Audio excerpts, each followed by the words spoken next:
Hi, my name is Nicole, and this is the CK Diary Podcast.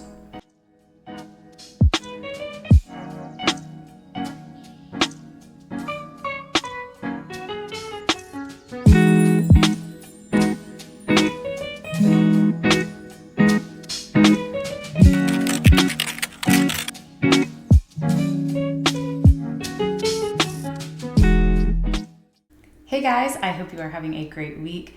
Today is Wednesday, June 4th. It is 8:44 p.m. and I am coming to you right now because my husband and I've been using my husband's laptop. My laptop is old, a little busted, so I've been using his laptop to edit my videos lately, and he is actually going out of town here soon, and I wanted to be able to have my podcast recorded and edited and uploaded for you guys on Monday.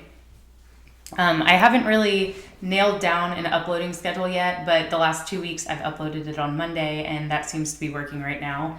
Having the setup that I currently have, a better camera, a better mic, better connection to editing, it's just worked out a lot better.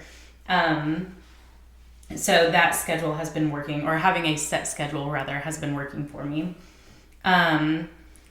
I don't have a whole lot to share with you because I just talked to you guys a few days ago, but I have started a new project. It is the only thing that I've worked on since Sunday, and I've really been enjoying it. So if you guys remember last week's pattern spotlight, I showed you the THEA top that was by Paula Strict, and I have been working on that. I got my yarn in the mail while I was filming the podcast, I think, actually.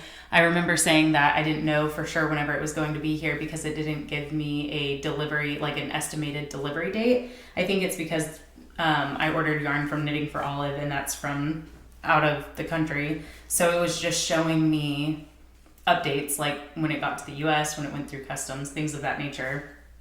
It never actually gave me updates for like the post office stops that it made here in the States. But I got it relatively quickly. I don't even remember, let me look. I don't remember when I ordered the yarn. But Knitting for Olive, this is the second time I've ordered. I believe this is the second time that I've ordered from their website, and both times it got to me relatively quickly. So I made this order on May 26th, and it got to me on June 1st. So less than a week, which is pretty crazy for coming out from out of the country. So this is the yarn that I got. This is the Knitting for Olive Heavy Merino, and this is in the colorway Slate Green.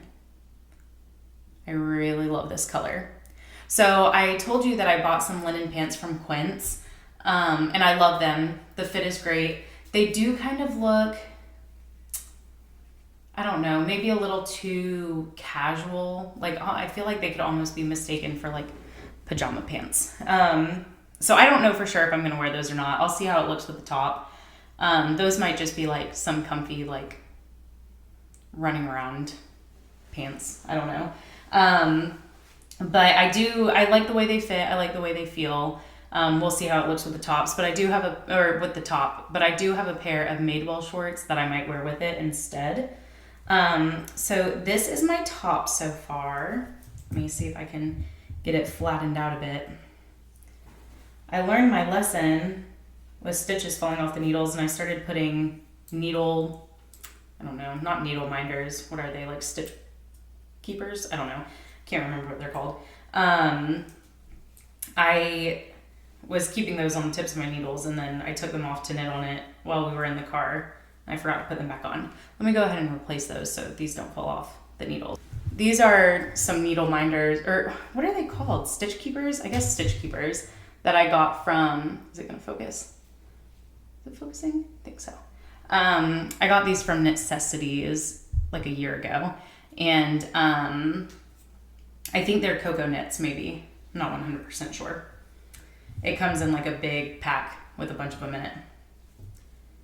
All right, and this is my top so far. Oops, sorry, that probably didn't sound good. So I've got the way that this was knit up. So you knit the back portion first, and you knit the increases for the underarms.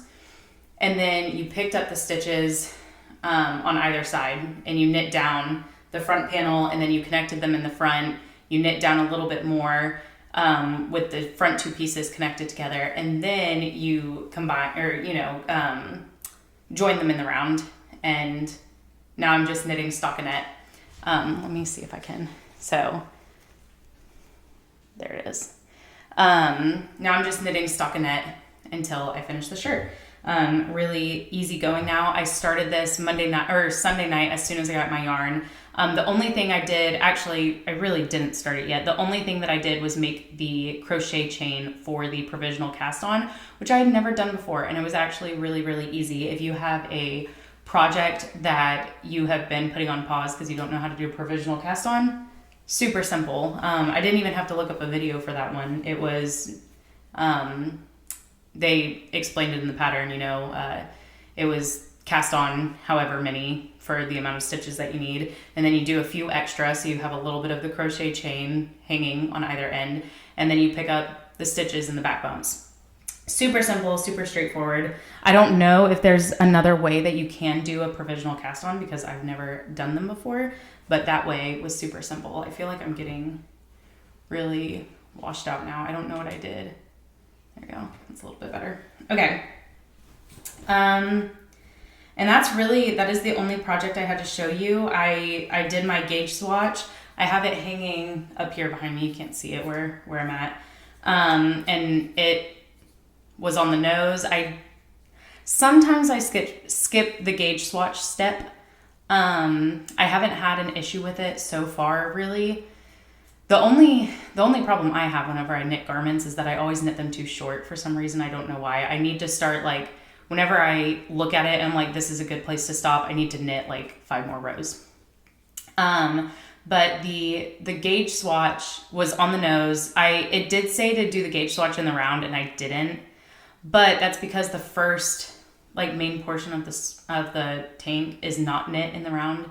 So I don't know how much that'll matter. It doesn't seem to matter so far. It looks like it will fit. I haven't tried it on yet. I probably should take the time to put some of these stitches on another needle so that I can fit it around me. But either way, I really love the way that this is turning out. I do want to have this done for Knit in Public Day whenever I go down to Cocoa Beach, so I can wear it there. I have one other knit top. It's a sweater vest, which really I could just wear that as a tank top. But you can definitely tell that it's meant to be worn as a sweater vest, where this looks like it's meant to be worn as a tank top. Although I did see whenever I showed the pattern spotlight last week, it did look like a couple of people used it as a sweater vest, and it looked really nice. So this one, like I said, is going to be a relatively short podcast, just because I only recorded just a few days ago and haven't really done a whole lot of knitting since then. I do have a little spearmint tea tonight. It's been a while since I've had a tea with me on a podcast. I'm enjoying that. I think I've shown these before. I got these cute little coasters from, Sugar Boo. There's a Sugar Boo in Orlando in downtown Disney. What's it called now? Disney Springs. And they had these they're leather coasters. They have a lot of cute little knickknacks in there. And then this was a gauge swatch I did for another shirt that I made for myself, or that I started making, then I ended up frogging it.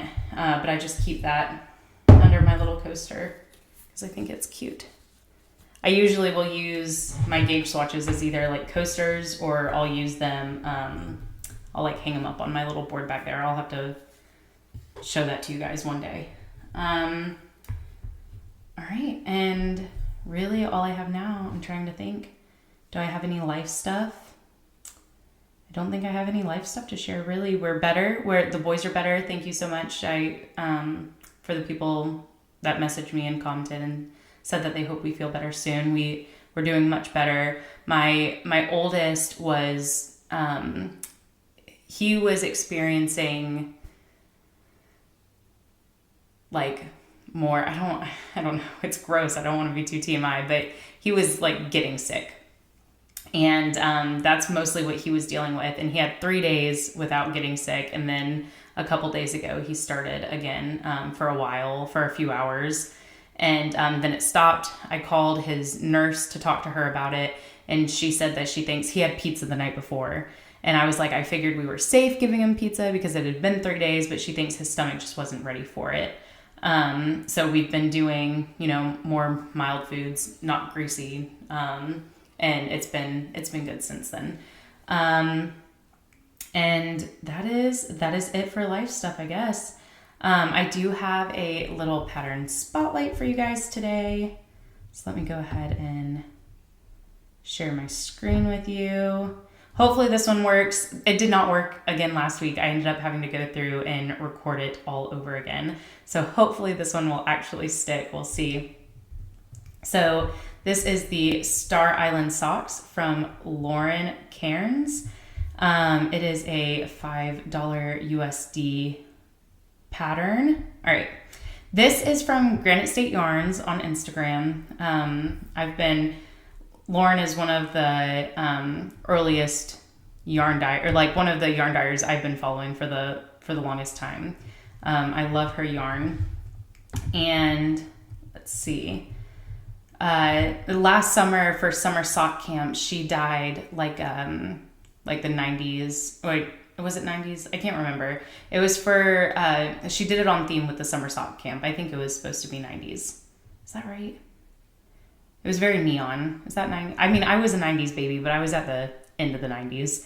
But anyway, so she had a really fun neon sock set, and it had like a muted black. I believe it was the one with the muted black mini, and I ended up getting that for summer sock camp. But she has this beautiful pattern. It is called the Star Island socks. I'm going to go ahead and open that up. Let's zoom in. Look at that. Isn't that beautiful? I've been on a sock. Whenever I first started knitting, I was only knitting socks, and I really burnt myself out on socks. So I haven't knit socks in quite some time. But whenever I do dive back into it, I love this pattern. I actually have a yarn. I think it's from Bad Sheep Yarns that I think would look really nice with this. Oh, I think this is Meredith's from MD Maker's Diary. That looks like, oh, yep, there it is. Right there. Yeah, this is Meredith's test sock that she did for her. But yeah, these are super cute. Let's go read some stuff about it. All right, so it is made with light fingering weight yarn. She recommends a 2.25 millimeter needle. I used to knit socks on a 2.5 millimeter needle, but the last socks I did were kind of loose. My gauge had been, I used to knit really tight, and I think it was because I was like really focusing and pulling on the yarn. I have loosened up a little bit as I have relaxed and gotten used to knitting. So I think next time I knit a pair of socks, I need to try it on a 2.25 millimeter because the last pair I made the gauge was a little too loose. Let's see, she has child. Oh, that's nice. That's nice to have it in a child size. Teen, adult small, adult medium, and adult large. All right, let's read about it. This is a cuff down sock pattern. This cuff down sock pattern contains beginner-friendly broken seed stitch for texture. This stitch pattern will showcase 2 contrasting colors, but will still add visual interest if the knitter prefers to use one color. Additionally, highly variegated hand-dyed sock yarns will shine as the pattern highlights unique color changes. Optional stripes will provide additional interest to the socks. Let's see. Oh, what is this? Okay, off the coast of New Hampshire and Maine lies a small group of islands called the Isles of Shoals. Historically used by Native Americans and European colonialists for fishing, the islands are now home to research facilities, private homes, and even a hotel. Star Island, the largest of the New Hampshire islands, enjoys a ferry service which allows visitors to explore this unique location. The stitches of this sock remind me of breaking waves as well as the unique shape of Star Island. It is a fitting name for this delightful sock. That is so nice. Sorry, I was having a hard time reading there. I don't know what's going on. But I'm going to New Hampshire we're going to Nashua to go visit my grandma at the end of the month. My boys have never met her. So we are taking them there to meet her at the end of the month. And I've never heard of Star Island before. I'll have to look into that, see how far away we are from it. All right, that was a short and sweet one. That's really all I have to share with you today. I am excited to see you guys in 2 weeks, really. And I plan on doing like a little vlog for Knit in Public Day. I'm not exactly sure what I'm going to be recording or how much I'm going to be recording. I always like to say that I'm going to record things and then I end up getting in the moment, and I'm super chatty. I mean, you guys can probably tell that I'm super chatty, but in real life it's even worse. I'm super, super chatty and have a hard time shutting up. So usually I'll forget to pull out my camera. So we will see how that goes, but I'm really looking forward to it. Thank you guys so much for watching, and I will see you guys next week. Have a good one. Bye.